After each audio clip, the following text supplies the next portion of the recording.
telling them in the midst of so much gloomy news, you have the power to spread peace and smiles.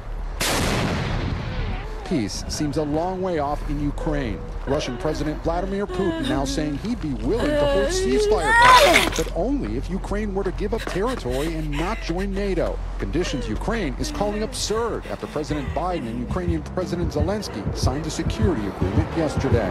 We're going to stand with Ukraine. President Biden also denouncing recent acts of hate in New York, including anti-Semitic threats in this subway car. You make love.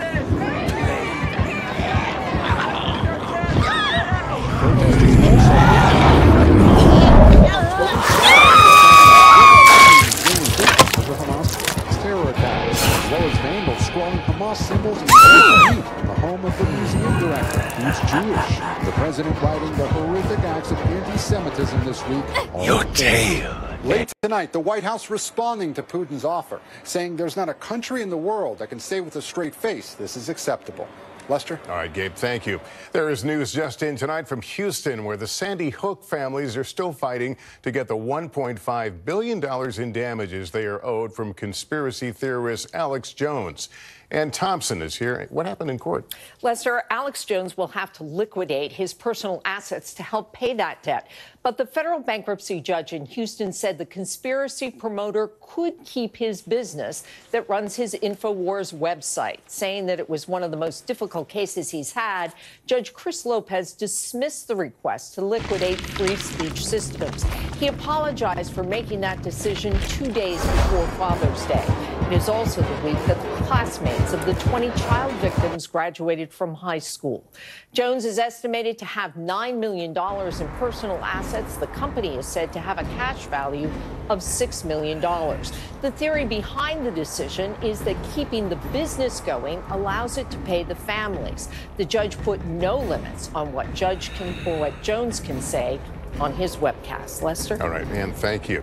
In just 60 seconds, the telehealth executives charged in an alleged $100 million scheme and what it has to do with the nationwide shortage on ADHD medication. We are back now with news about the nationwide Adderall shortage. Now, 2 telehealth executives have been arrested at a company that prescribed millions of the pills. Here's NBC's Maggie Vespa. You are not your ADHD, and we are done. Tonight, Done Global, a telehealth provider promising hope to millions under a federal microscope, with the Justice Department announcing the arrests of top executives Ruthia Ha and David Brody. Prosecutors charging them with carrying out a $100 million fraud scheme, distributing more than 40 million pills of Adderall and other prescription stimulants, whether or not patients qualify. Attorney General Merrick Garland alleging the California-based startup exploited the COVID-19 pandemic and its loosened regulations around online prescriptions. The DOJ alleges Dunn targeted drug seekers and exacerbated a nationwide shortage of Adderall, first declared in 2022. That shortage still plaguing people like 10-year-old Linus Howell, whose parents struggle monthly to fill his prescription, once calling 22 pharmacies and driving nearly 2 hours. How mind-blowing is that? I mean, it's frustrating for me as a parent. The Chicago family now hearing about the alleged fraud.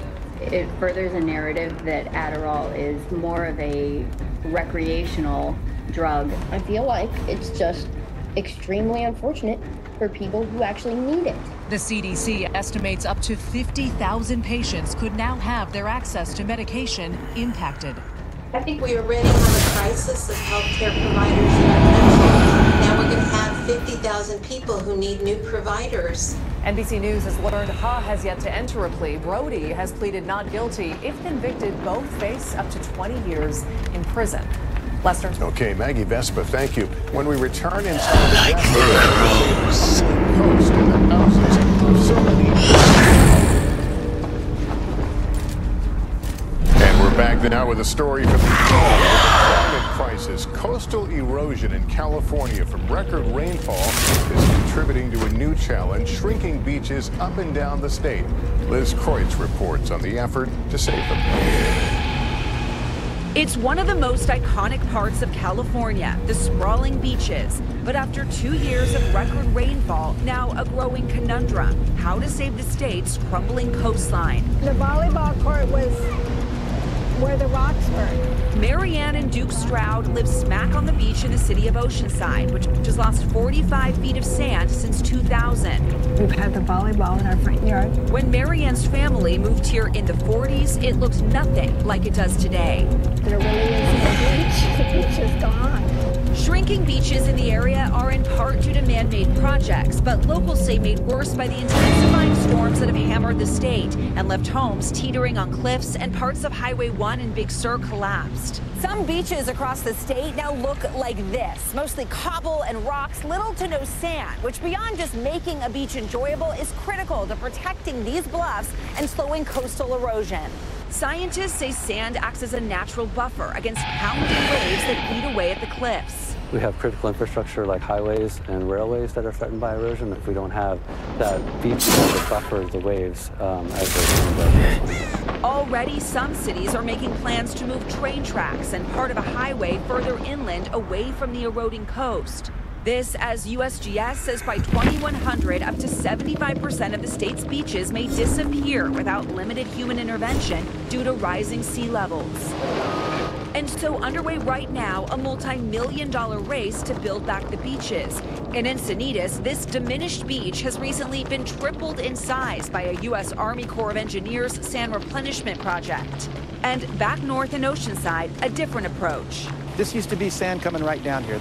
A grassroots group is advocating to build so-called speed bumps like this to slow the erosion. It's a strategy they say has already successfully saved Australia's Gold Coast. You can't have devastation on our shoreline, and then now we're having an emergency response. Why don't we be proactive?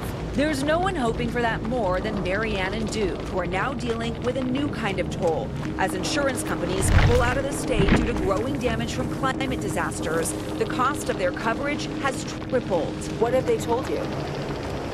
That California has insurance problems and you're lucky to be insured. What's next is now in limbo.